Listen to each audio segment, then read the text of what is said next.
اور ہم سیدھے پہنچے حرم میں، اور جیسے ہی کعبہ پر پہلی نظر ملی، ہم کو ہر فرقے نے کہا تھا جیسے ہی کعبے پہ پہلی نظر پڑے دعا کرو، فوراً دعا قبول ہو جائے گی۔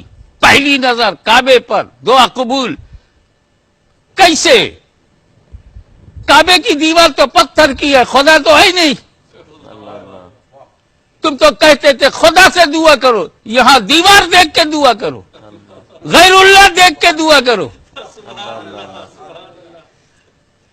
یہ سمجھ ہی نہیں پائے کہ اصلیت میں غیر اللہ کون ہے۔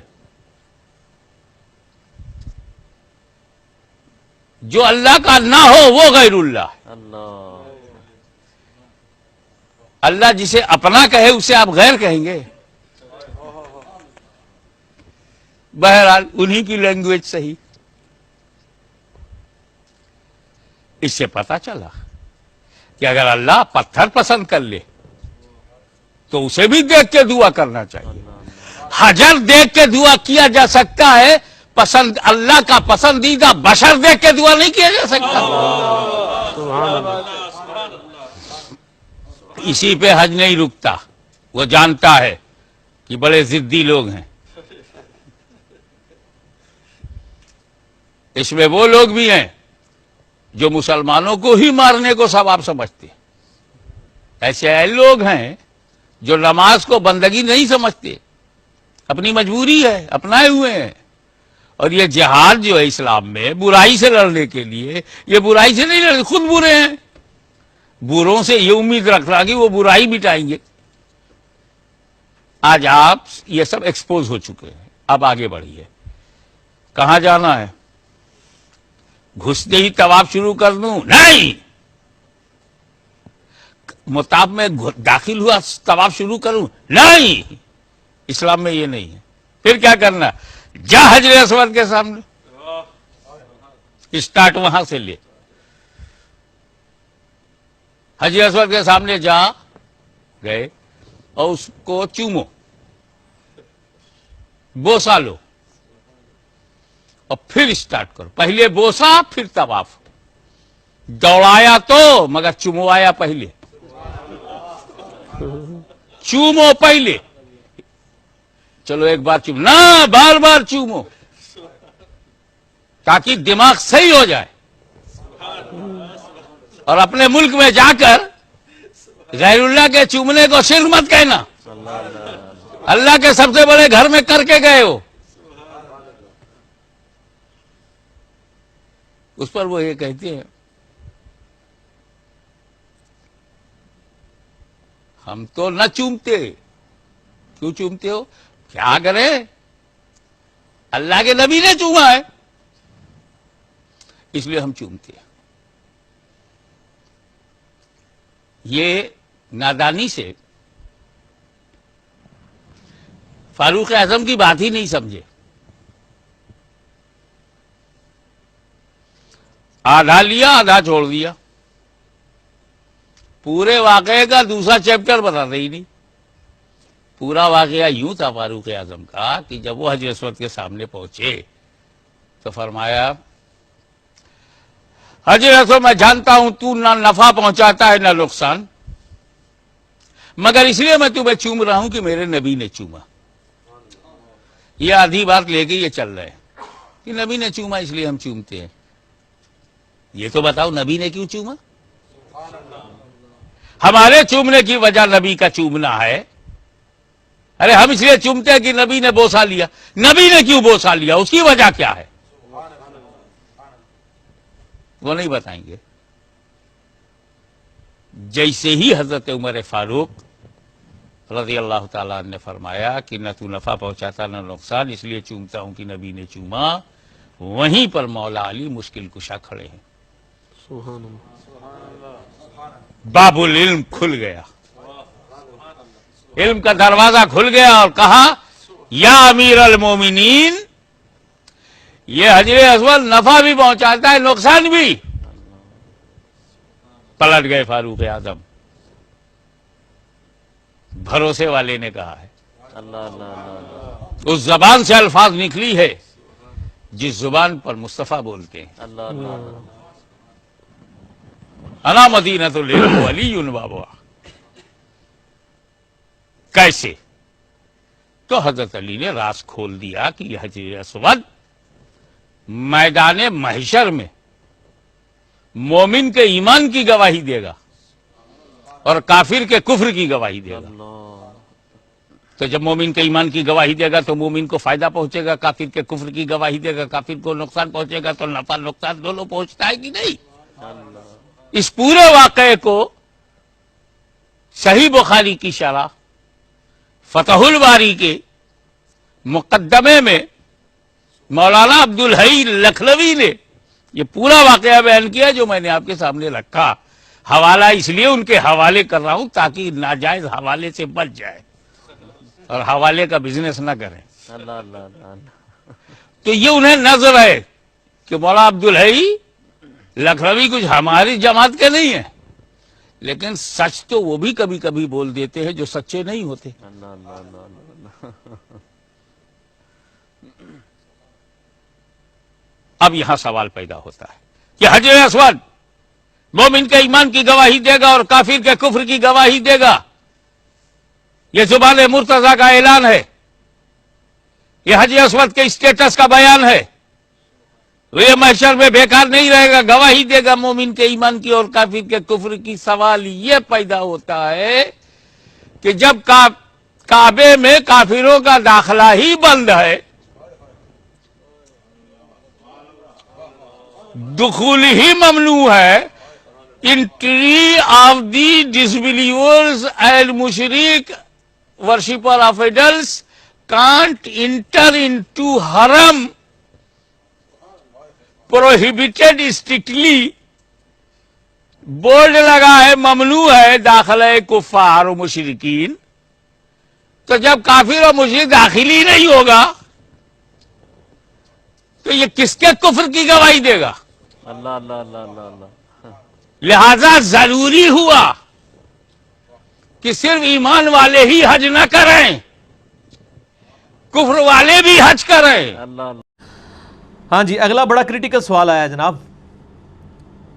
اگر حجر اسود کو چومنا سنت ہے تو اولیاء اللہ کے مزارات پر چوکھٹ چومنا کیسے غلط ہو گیا؟ پلیز اس کی وضاحت کر دیں. پلیز صاحب پہلے تو یہ دسو کہ تسی دو چیزاں کتھوں زمین اسمان کو ملا دیا آپ نے. یعنی حجر اسود کو آپ اپنے ان اولیاء اللہ کی چوکھٹوں کے ساتھ ملا رہے ہیں کہ جن کے اولیاء اللہ ہونے کی سند نہ قرآن میں ہے نہ حدیث میں ہے، نہ ہمیں نبی صلی اللہ علیہ وآلہ وسلم نے یہ ڈکلیئر کیا کہ ہاں جی وہ بہت پہنچے ہوئے بزرگ تھے. حجر اسود اور اس کا کیا لینا دینا؟ ویسے پریکٹیکلی انہوں نے ہر چیزیں وہ ادھر سے ہی ڈیڈکٹ کی ہوئی ہیں. غلاف کعبہ خانہ کعبہ پہ چڑھایا جاتا تھا، صحیح بخاری میں ہے کہ نبی علیہ السلام کی بعثت سے پہلے بھی غلاف کعبہ لوگ چڑھاتے تھے. آپ نے بھی غلاف کعبہ کو کنٹینیو کیا. آج کل جو غلاف کعبہ چڑھ رہا ہے نا، جس پہ جناب کروڑوں روپے کا سونا لگ رہا ہے، یہ تو درست نہیں ہے. صرف غلاف کعبہ سمپل ہونا چاہیے. اسی کی انہوں نے نقل اتاری، قبروں کے اوپر غلاف چڑھانے شروع کر دیے چادروں کی شکل میں، مزارات اور یہ اس طرح کے سارے، یعنی اس چیز کا ڈیٹیکٹ کیا. اچھا، خانہ کعبہ شریف کا غسل شروع ہوا زمزم کے ساتھ یا عطر کے ساتھ. الگ کوئی ضرورت نہیں اتنے بڑے لیول کا عطر لگانے کی، سمپل بھی دھو لیا جائے تو کافی ہے. چلے وہ خوشبو کے لیے لگا لیتے ہیں، چلے کسی حد تک اس کا جواز نکلے گا. یہاں پہ آپ کو پتا ہے مزارات کو غسل دیے جاتے ہیں. یہ ساری انالوجی وہاں سے لے رہے ہوتے ہیں. اس کا مطلب ہے کہ یعنی جو چیزیں اللہ نے شعر اللہ ڈکلیئر کی ہیں ان کے مقابلے پہ آپ اپنی مرضی سے شعر اللہ ڈکلیئر کر رہے ہیں. بخاری اور مسلم کی متفق علیہ حدیث ہے کہ میرے گھر سے لے کے میرے ممبر تک جنت کے ٹکڑوں میں سے ایک ٹکڑا ہے. اور اس پہ امام بخاری نے باب باندھا ہے قبر رسول سے ممبر رسول جنت کا ٹکڑا ہے، کیونکہ اب پریکٹیکلی اب آپ صلی اللہ علیہ وآلہ وسلم کی مبارک قبر ہے اس حجرہ عائشہ میں.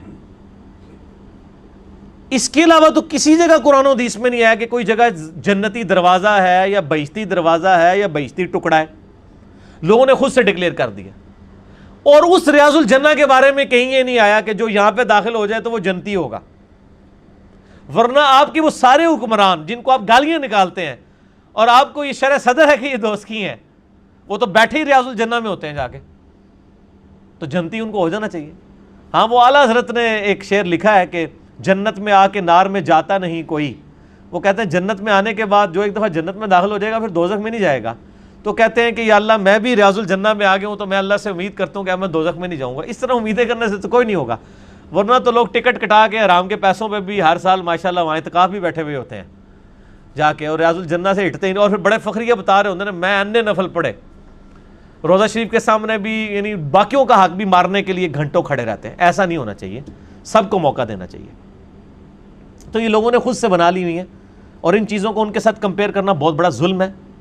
حجر اسود کو آپ اپنے بزرگوں کی چوکھٹ کے ساتھ کمپیئر کریں, اور پچھلے دنوں جو عمران خان صاحب نے جو کچھ کیا اس کے اوپر میرا دعوت اصلاحی ان کے حامیوں کے لیے بھی ان کے مخالفین کے لیے بھی, وہ آپ یوٹیوب پہ جا کے لکھیں Imran Khan chairman P T I کو دعوت توبہ, تو میرا کلپ الحمدللہ ہزاروں لوگ دیکھ چکے ہیں, اور پی ٹی آئی والوں نے اس کو پازیٹیو لیا اس حوالے سے کہ جنہوں نے دیکھ لیا دیکھے, جنہوں نے نہیں دیکھا انہوں نے کہا پتہ نہیں کیڑا ہے گستاخی دا فتویٰ ساڑھے چیئرمین صاحب تے لاتا ہے. جنہوں نے دیکھا انہوں نے تو پھر شیئر بھی کرایا, اور جو دوسرے لوگ تھے انہوں نے کہا جی آپ نے عمران خان کی خام خواہ فیور کر دی ہے, رگڑا لگانا تھا فل. تو وہ جس نے جو چشمہ لگایا ہوتا ہے اس کو وہی کچھ نظر آتا ہے. ہم تو سچائی کی بات کرتے ہیں جتنی ہے, کوشش کرتے ہیں, باقی حرف آخر تو کوئی بھی نہیں. تو اس میں بھی میں نے بتایا کہ عمران خان صاحب کے چومنے کو سارے لے کے بیٹھے ہیں. ہمیں تو پہلا اعتراض ہے چوکھٹ کے آگے جھکنے پہ, تو باؤ ڈاؤن یہ اللہ کے علاوہ کسی کے لیے نہیں ہے. اور جو اولیاء اللہ یا پرہیزگار علماء کے ہاتھ چومنے میں بھی ٹو باؤ ڈاؤن نہیں کرنا ہوتا, ان کے ہاتھ آپ نے اوپر لے کے یوں چومنے ہوتے ہیں, نہ کہ ٹو باؤ ڈاؤن کریں. تو چوکھٹ کے چومنے کو حجر اسود سے دلیل لے رہے ہیں. حجر اسود سے دلیل لینے کا آپ پھر مطلب خود ہی سمجھ سکتے ہیں کہ انہوں نے ان کو کیا ڈکلیئر کیا ہوا ہے.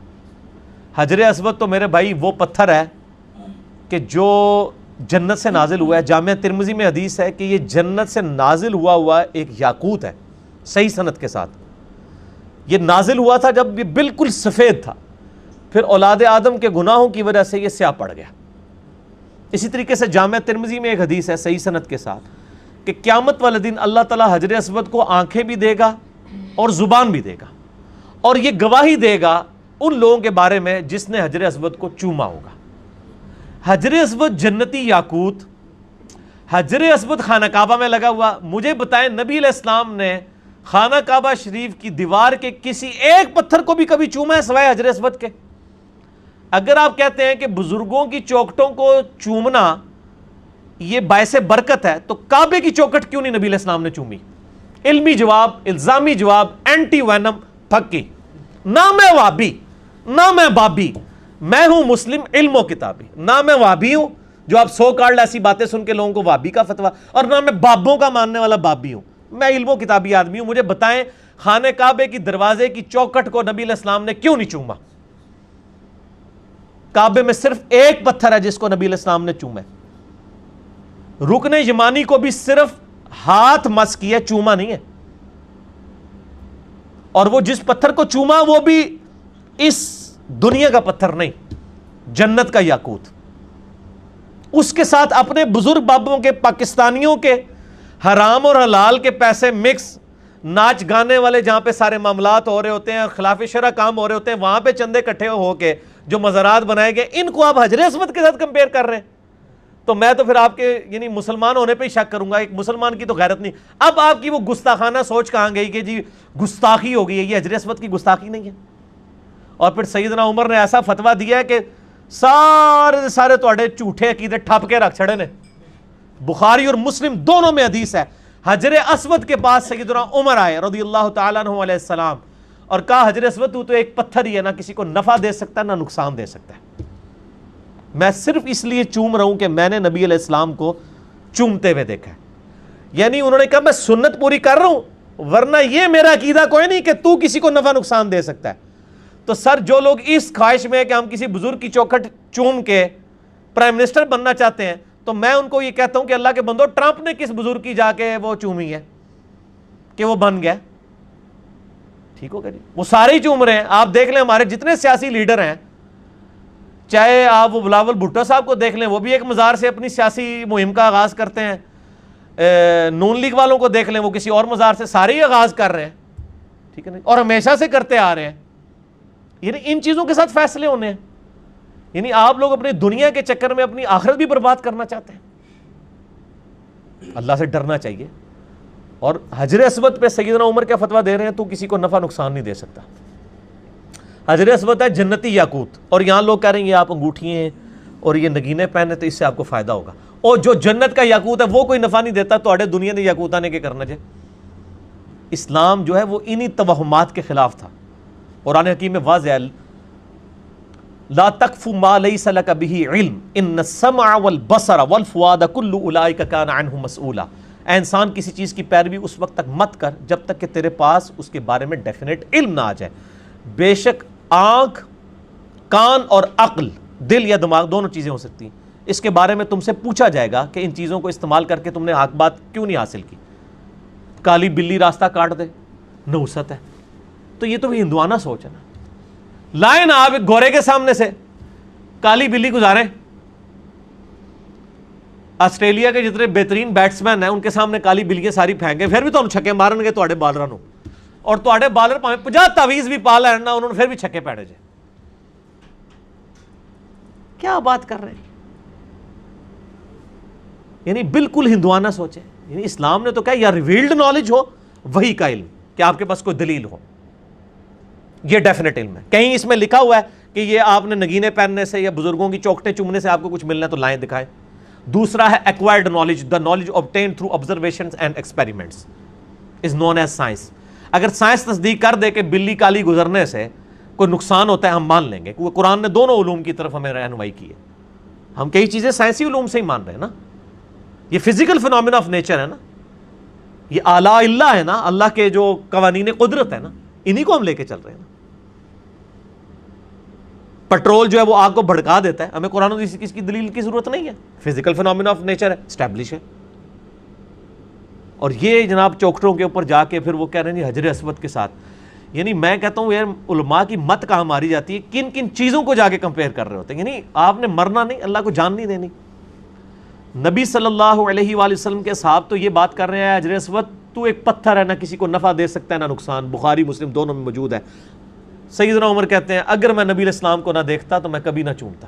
اس کے آگے انہوں نے ایک وہ کہانی ایڈ کی ہوئی ہے کہ حضرت علی پاس کھڑے تھے, انہوں نے کہا کہ اے عمر یہ نفع بھی دیتا ہے اور نقصان بھی دیتا ہے, ٹھیک ہے, کہ اہل ایمان کے ایمان کی گواہی دے گا اور کافروں کے وہ دے گا. یہ سیدنا علی والا جو پورشن ہے یہ المستدرک الحاکم میں ہے, اور اس میں ابو ہارون متروک راوی ہے, کذاب راوی ہے. یہ جھوٹا پورشن ہے, اگلا پہلا پورشن ہی درست ہے. باقی ترمذی میں روایت ہے کہ قیامت الدین حجر اسود کو آنکھیں ملیں گی اور زبان ملے گی, وہ گواہی دے گا جس نے اس کو چوما. وہ صرف حجر اسود کی خصوصیت نہیں ہے, آپ جن جگہوں پہ نماز پڑھتے ہیں نا وہ نماز بھی گواہی دے گی, وہ جگہ بھی گواہی دے گی. قرآن میں آتا ہے آپ کے ہاتھ بھی گواہی دیں گے, آپ کے کان بھی گواہی دیں گے, آپ کے پاؤں بھی گواہی دیں گے. آپ نماز پڑھنے گئے ہیں تو آپ پھر اپنے پاؤں چومنے شروع کر دیں, پھکی ان چیزوں نے بھی گواہی دینی ہے نا. اگر بزرگوں کی چوکٹوں نے گواہی دینی ہے تو پھر یہ آپ کی اپنی چیزیں, ان کو چومنا شروع کر دیں. یعنی اس طرح دین کے مسائل نہیں بنائے جاتے. اور نبی علیہ السلام شرک کے معاملے بہت سینسٹیو آپ کی اپروچ ہے. اس میں یعنی کوئی بھی چیز جو آپ کو اللہ کے مقابلے پر کسی اور در کی طرف لے جائے, نبی علیہ السلام نے اسے انڈورس نہیں کیا. مسند احمد میں صحیح سند کے ساتھ حدیث ہے, الادب المفرد کے اندر موجود ہے, صحیح سند سے امام بخاری کی کتاب میں الادب المفرد. ایک صحابی نے کہا یا رسول اللہ صلی اللہ علیہ وآلہ وسلم ما شاء اللہ وشئت, جو اللہ چاہے اور جو آپ چاہیں. آپ نے فرمایا اجعلتنی للہ ندا, کیا تو نے مجھے اللہ کے مقابلے پر کھڑا کر دیا. قل بل ما شاء اللہ وحدہ, بلکہ کیا جو اکیلا اللہ چاہے. اب اس نے آگے سے نہیں کہا یا رسول اللہ میرا کہنے کا مطلب یہ نہیں تھا کہ آپ اللہ ہیں, نہ میں نے آپ کو مستقل بذات مانا تھا, میں نے تو آپ کو عطائی مانا تھا, آپ کو محدود ہی مانا تھا, اللہ کا بندہ ہی مانا تھا. کوئی جھوٹی کلیریفیکیشن اس بندے نے نہیں دی ہے, اس کو پتا تھا یہ امام الموحدین ہے صلی اللہ علیہ وآلہ وسلم. صحیح مسلم میں انٹرنیشنل نمبرنگ کے مطابق 2010 نمبر حدیث ہے, کتاب الجمعہ چیپٹر میں.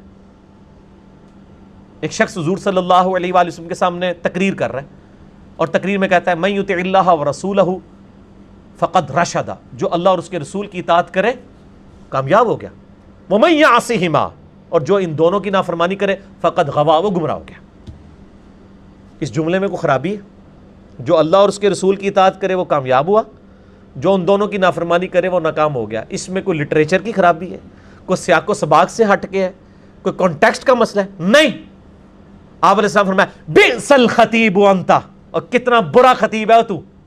یہ کون شخص کہہ رہا ہے؟ وَإِنَّكَ لَعَلَىٰ خُلُقٍ عَظِيمٍ، اخلاق کے اعلیٰ ترین درجے پہ فائز شخص ہے۔ وہ کہہ رہے ہیں کیوں؟ اس لیے کہ آپ صلی اللہ علیہ وآلہ وسلم توحید کے معاملے میں انتہائی سینسٹیو تھے۔ آپ صلی اللہ علیہ وآلہ وسلم کسی کو اس حوالے سے کوئی چھوٹ دینے کے لیے تیار نہیں تھے۔ بئس الخطیب انت، کتنا برا خطیب ہے تو۔ اس نے نہیں آگے سے کہا یا رسول اللہ صلی اللہ علیہ وسلم دیکھیں میں نے پہلے کہہ لیا تھا نا جو اللہ اور اس کے رسول کی اطاعت کرے، اگر میں یہ کہہ رہا ہوں کہ ان دونوں کی تو اس میں کیا حرج ہے؟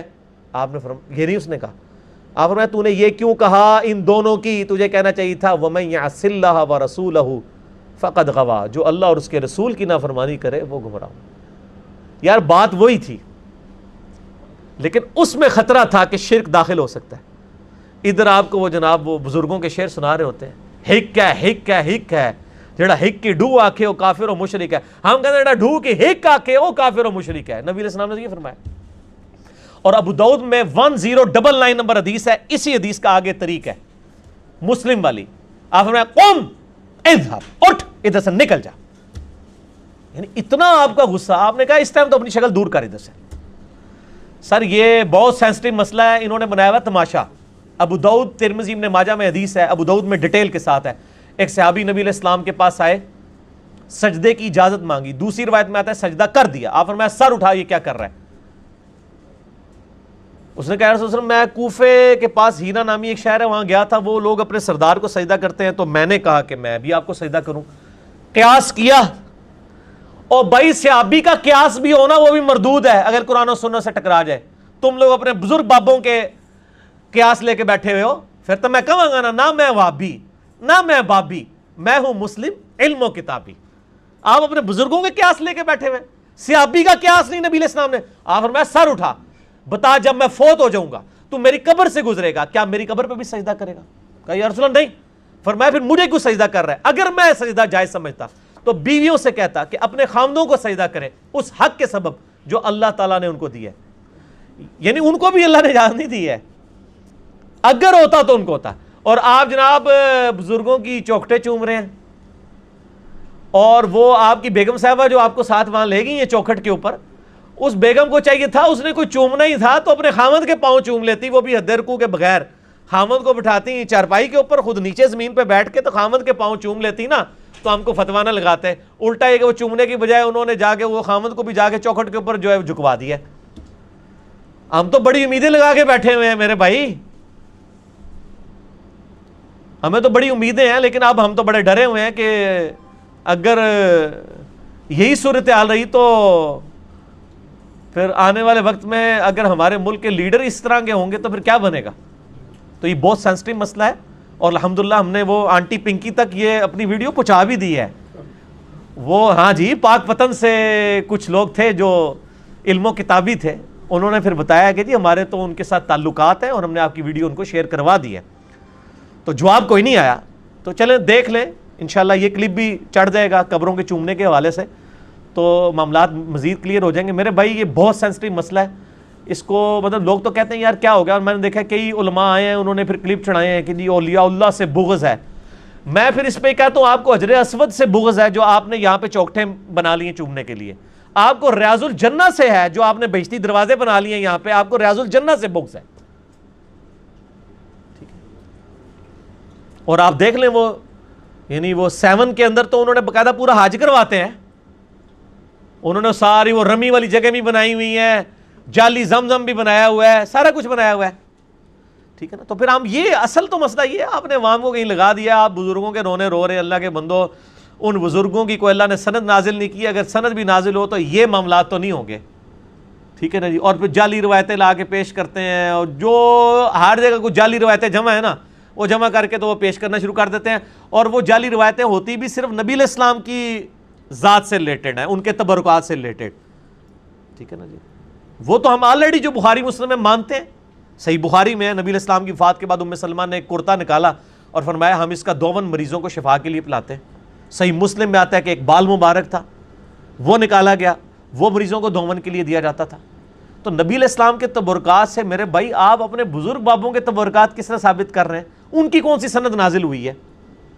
کیا سیدنا ابوبکر صدیق نے اپنے کبھی کرتے کا 52 کسی کو پلایا ہے؟ یا انہوں نے کہا ہو کہ میری وفات کے بعد میری چوکھٹ کو آ کے چومنا؟ تو آپ میرے بھائی اپنے لوکل بابے کہاں لے کے بیٹھے ہوئے ہیں؟ اللہ سے ڈر جائیں، ٹھیک ہے نا جی. اور باقی ہم تو وہ ٹیکنیکل گفتگو نہیں کرنا چاہتے کہ جن لوگوں کے بارے میں آپ نے بزرگی کلیم کی ہوئی ہے نا، ان کے تعارف کے اوپر جو کتابیں ہمیں ان کی ملتی ہیں اس میں تو وہ عقیدے لکھے ہوئے ہیں جو کہ مطلب قرآن و سنت کے 100% منافی ہیں، اور اسلام کا دور دور تک ان سے کوئی تعلق نہیں ہے. ہم تو ان کاموں میں نہیں اب پڑھنا چاہتے، ہم تو اس طرف بھی پھر چل پڑیں گے. تو اس لیے اللہ سے ڈریں اور قرآن و سنت کی تعلیمات کے اوپر عمل کریں.